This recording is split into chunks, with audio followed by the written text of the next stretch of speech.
everybody, my name is Valicia. If you're new to my channel, welcome. If you're not, what's up? Today I'm going to be doing my February wrap up. I read a total of 7 books this month, and none of them was 5 stars, but I had some 4-star ones, so this was a decent month. The first book I read this month was The Last Black Unicorn by Tiffany Haddish. I still think about some of the stories in this book. This book is hilarious and just inspiring. I had so much fun reading this book. Next book that I read this month is Dark Genesis, and this book gets no stars. This book made me pretty angry. You ever had a book that just made you mad? The next book I read is Gangsta by Quan. Luloke is trying to get out the game. He's trying to become legit and be a writer, but the world's just like, no, you gotta be a gangster forever. This book just drew me in. It was written so well. My only critique for this book is that the love interest in this story was insta-love and it was just cheesy. Next on my list is an audiobook, and I read Clay's Arc by Octavia E. Butler. This book just blew my mind, as book 1 and book 2 did. This book is about a family that is kidnapped by an astronaut that crash landed on Earth and is infected with a mind controlling parasite. This book was just great, and I can't wait to read The Patterness, which is the last book in this series. Next on my list is American Street by Evie Zaboy. This story follows a young girl named Fabiola who is coming to America with her mother. Unlike her mother, Fabiola was not born in Haiti, she was born in the US. Fabiola ends up getting through customs while her mother ends up getting detained. Fabiola ends up going to live with her aunt in Chicago, who has 3 daughters. Fabiola's in Chicago thinking she about to live the good life, and then she starts saying, Chicago look just like Haiti. This book tried to cover so many different important topics that it kind of lost its way and just lost focus. This book talks about, the hardships immigrants have to deal with coming to America, the culture shock that Fabiola gets, like being around her new family, the economic status of Chicago, gang violence, drugs. This book goes over abusive relationships. And wait, there's more. And we also got police brutality and voodoo.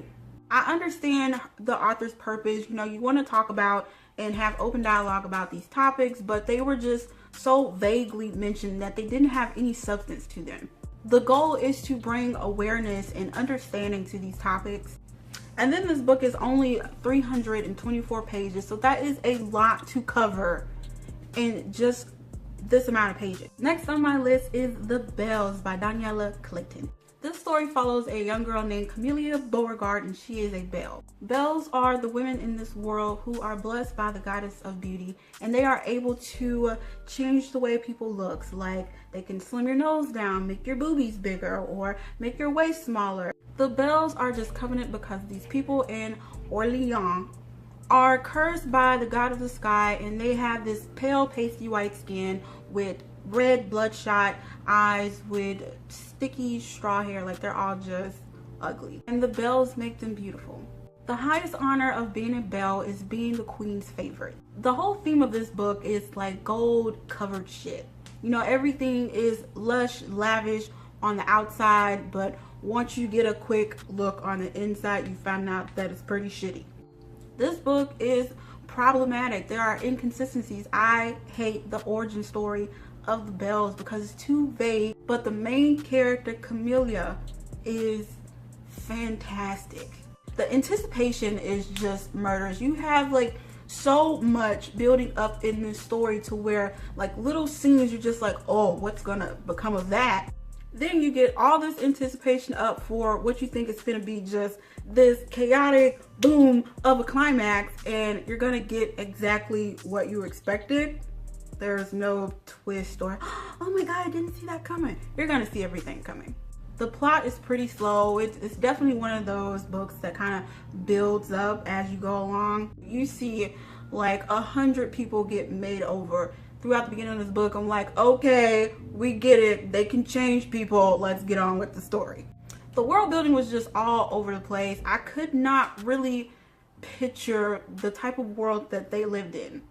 Another thing that bothered me is the random gay character. You know, random, like the characters have no purpose to the plot. They're just there. They're just there to be gay. I care about the main character, Camellia, and I want to know how all of this is going to turn out. And then at the end, the world just gets even bigger. And I'm just like, oh my God, like, where is this book gonna go? So it has potential. I'm hoping this is like one of those series that the first book is just like, yeah, but then the next book is like, oh shit, yeah. Lastly is Binti the Night Masquerade by Danette Okorafor, and this is book 3. I really love this series, but the ending in this book was not that good. I expected more. The ending was just kind of dramatic, and then there was a theme that just kept happening. I'm like, come on now, we've used that twice already. Are we just gonna keep doing that? Otherwise, this was super fun. There were a few plot twists in here that just took me for a ride. Thank you guys for watching. If you're not already, make sure you subscribe to my channel, and I'll see you in the next video. Bye.